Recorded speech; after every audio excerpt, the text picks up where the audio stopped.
30 inch की तो मेरी कमर है। और अगर 30 इंच का डोला बना लोगे तो खाना खाने के लिए हाथ मुंह तक ही नहीं जा पाएगा।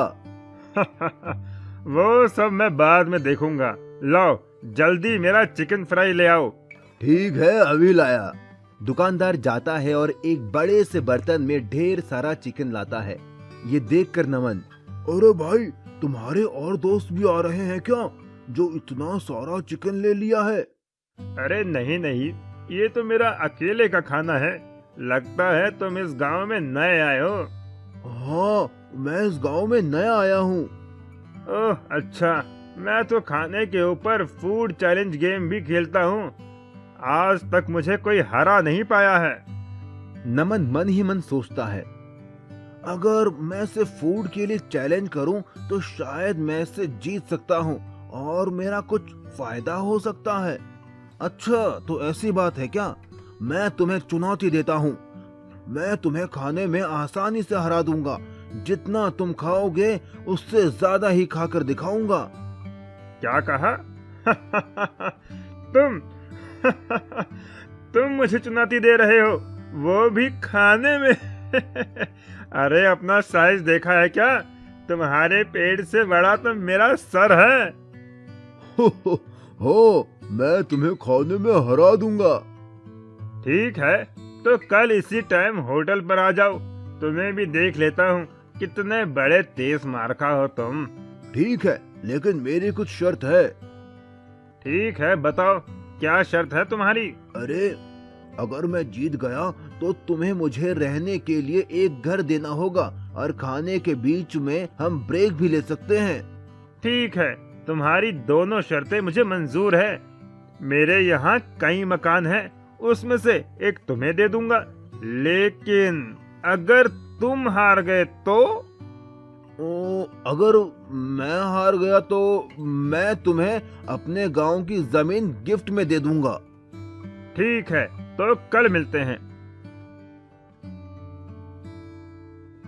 अगली सुबह सूरज और नमन दोनों उसी दुकान में मिलते हैं। आ गए हारने के लिए? वो अभी पता चल ही जाएगा कि कौन हारेगा और कौन जीतेगा। अरे भैया, जरा हम दोनों के लिए चिकन लेग पीस लगा दो, बढ़िया चटपटा फ्राई करके। दुकानदार दो बड़े बड़े बर्तन में खूब सारे फ्राई लेग पीस लेकर आता है। ये लो, गर्मा गर्म चिकन लेग पीस, मसाला, चटनी और प्याज के साथ। दोनों चिकन खाना शुरू करते हैं। खाते खाते दोनों का पेट फूल जाता है। तभी अचानक नमन बोल पड़ता है, 1 मिनट रुको, मुझे बड़ी जोर का टॉयलेट आ रहा है। मैं अभी करके आता हूँ, तब तक तुम वेट करो। ठीक है, जाओ, जल्दी आना। नमन टॉयलेट करके आता है। उसका पेट बिल्कुल पिचका हुआ था। अरे तुम्हारा पेट एकदम पतला कैसे हो गया? अरे भाई, अभी अभी बाथरूम में हक कर आ रहा हूँ, तो पतला तो हो ही जाएगा ना। ना मानो तो बाथरूम में जाकर देख लो। हाँ ठीक है, चलो खाते हैं। दोनों फिर से खाने लगते हैं। इस बार नमन बहुत तेजी से खा रहा था, जबकि सूरज अब खाते खाते थक चुका था। अरे मेरा तो पेट भर गया है, अब मुझसे नहीं खाया जाता, मैं हार मानता हूँ। नमन प्लेट का सारा लेग पीस खा लेता है। मैं जीत गया और शर्त के हिसाब से तुम्हें अब मुझे रहने के लिए एक घर देना होगा। ठीक है, शर्त के मुताबिक मैं अपना एक घर तुम्हें दे देता हूँ। ये कहकर सूरज वहाँ से चला जाता है। दुकानदार, अरे भैया, तुमने उस पहलवान को हरा दिया, यकीन नहीं होता। आखिर इसका राज क्या है? उसकी बात सुनकर नमन अपने जुड़वा भाई अमन को आवाज देता है।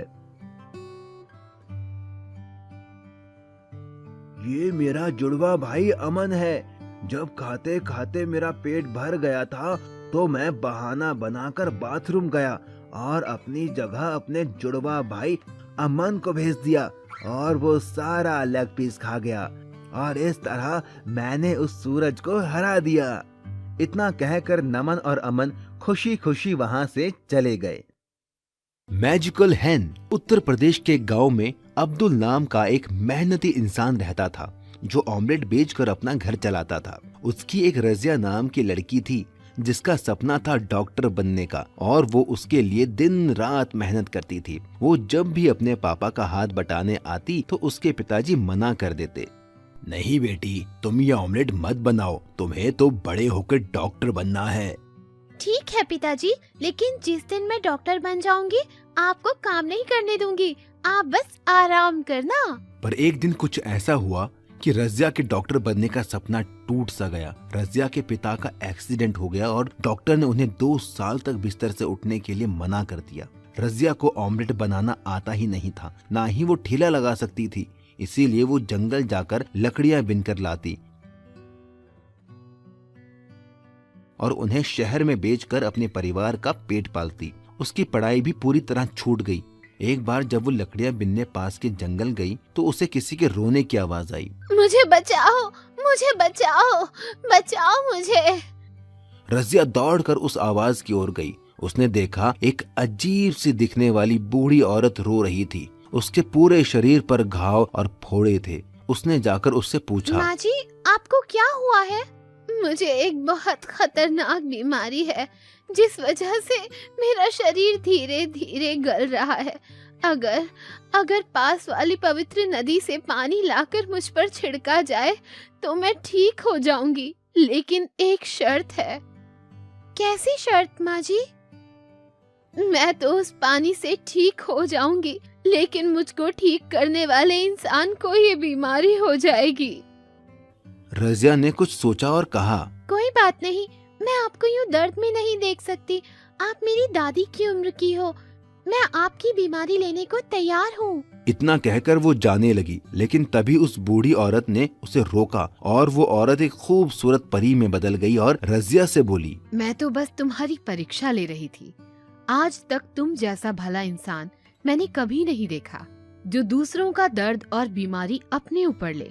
बोलो, तुम्हें क्या तकलीफ है? फिर रजिया ने सारी बात परी को बताई कि कैसे पिता का ऑमलेट का ठेला ना लग पाने की वजह से उनका परिवार भूखा मर रहा है। उसकी बात सुनकर उस परी ने एक मुर्गी रजिया को देकर कहा, ये एक जादुई मुर्गी है, बाकी मुर्गियाँ तो सिर्फ अंडे देती हैं, ये मुर्गी तो सीधा ऑमलेट देगी, वो तुम जितने चाहोगी उतने। रजिया उस जादुई मुर्गी को लेकर घर आ गई और उसने फिर से ठेला लगाना शुरू कर दिया। वो एक कमरे में मुर्गी को छिपाकर ऑमलेट बनाने का नाटक करने लगी ताकि किसी को जादुई मुर्गी का पता ना चले। वो मुर्गी दिन में जितने ऑमलेट चाहे उतने देती। यही नहीं, उसके ऑमलेट सबसे टेस्टी थे। इस वजह से बाकी ऑमलेट बेचने वालों के यहाँ लोगों ने आना बंद कर दिया। इस बात से जलकर उनके पड़ोसी सलमान ने चुपके से उस कमरे में झांका तो उसे वो जादुई मुर्गी दिख गई। उसके मन में लालच आ गया और वो मुर्गी चुराकर घर ले आया। अब मैं भी इस जादुई मुर्गी से ऑमलेट बनाकर बेचूंगा और अमीर बन जाऊंगा। चल मुर्गी, वैसा ही टेस्टी ऑमलेट दे और मुझे अमीर बना दे। लेकिन उस जादुई मुर्गी ने बदले में उसे इतना कड़वा और बदबूदार ऑमलेट दिया जिसे खाकर लोगों ने उल्टी के साथ ही लालची सलमान की पिटाई लगा दी और वो जादुई मुर्गी वापस रजिया के घर चली गई। रजिया फिर से जादुई मुर्गी का ऑमलेट बेचकर पैसे कमाने लगी और एक दिन डॉक्टर बन गई। उसके पिता अब्दुल भी ठीक हो गए। इसके बाद रजिया ने उस मुर्गी को जाने की इजाजत दे दी क्योंकि अब वो मेहनत करके पैसा कमा सकती थी। Underground food challenge. एक गांव में एक हुक्कू नाम का आदमी रहता था। वो देखने में हट्टा कट्टा मोटा तगड़ा था। हुक्कू बहुत ज्यादा खाने का शौकीन था। हुक्कू अपने खाने की वजह से पूरे गांव में मशहूर था। वो लोगों के साथ तरह तरह के फूड चैलेंज करता था और जीतता भी था। हुक्कू ने एक कुत्ता भी पाला हुआ था। वो जिस भी फूड चैलेंज में जाता अपने कुत्ते को साथ लेकर जाता। उसी गांव में सोनू नाम का एक आदमी अपनी बीवी कविता के साथ रहता था। सोनू एक गरीब आदमी था, लेकिन वो अक्लमंद था। एक दिन हुक्कू ढाबे पर बैठकर चाय पी रहा था। तभी वहाँ सोनू आता है और वो एक कप चाय लेकर पीने लगता है। अरे तुम तो वही हो ना जो लोगों के साथ तरह तरह के फूड चैलेंज रखता है? हाँ, तुमने सही पहचाना। मेरा नाम हुक्कू है। हम जैसों को तो पेट भरने के लिए पैसे कमाने पड़ते हैं, लेकिन तुम तो अपना पेट भरने के साथ पैसे कमाते हो। बढ़िया काम है। मेरे जितना खाना खाना बच्चों का खेल नहीं है। तुम जिस दिन मेरे साथ फूड चैलेंज खेलोगे तो पता चल जाएगा। क्या कहते हो जाए मुकाबला? अरे नहीं नहीं, आज नहीं। इतना कहकर सोनू वहाँ से चला जाता है। सोनू घर पहुँचने पर अपनी बीवी कविता के पास जाता है। कविता, पता है आज मुझे हुक्कू मिला था। हुक्कू? ये कौन है? वही आदमी जो लोगों के साथ फूड चैलेंज खेलता है।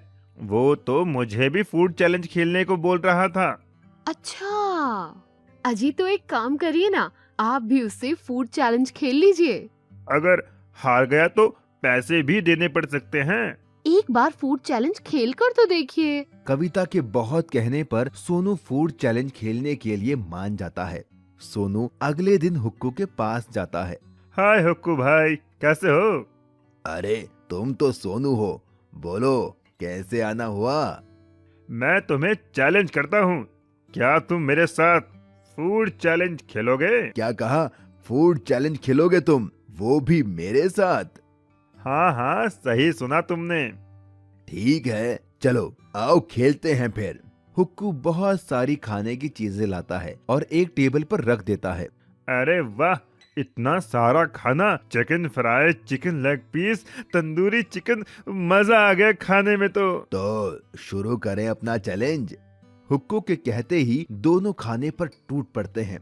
हुक्कू चुपके से तंदूरी चिकन अपने कुत्ते को खिला देता है।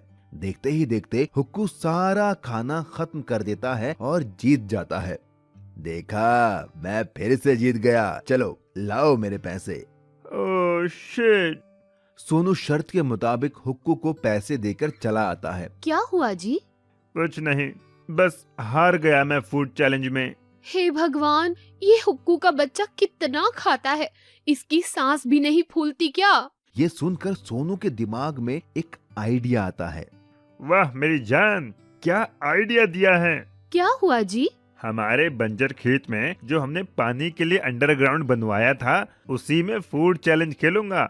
मोटा होने की वजह से हुक्कू दमे का मरीज है। अगर मैं जमीन के अंदर उसके साथ फूड चैलेंज खेलूं तो मैं जीत सकता हूं। अगले ही दिन सोनू ने हुक्कू को फूड चैलेंज किया। फिर से हारना है क्या तुम्हें? इस बार अंडरग्राउंड फूड चैलेंज होगा। हम दोनों जमीन के अंदर ही खाना खाएंगे। हुक्कू सोचता है कि वो जमीन के अंदर भी अपना कुत्ता ले जाएगा और चुपके से उसे खाना खिला देगा और बेईमानी करके जीत जाएगा। हुक्कू सोनू की शर्त मान लेता है। अगले दिन हुक्कू, उसका कुत्ता, सोनू और उसकी पत्नी अपने बंजर खेत में जाते हैं और एक रास्ते के जरिए वो नीचे पहुंच जाते हैं।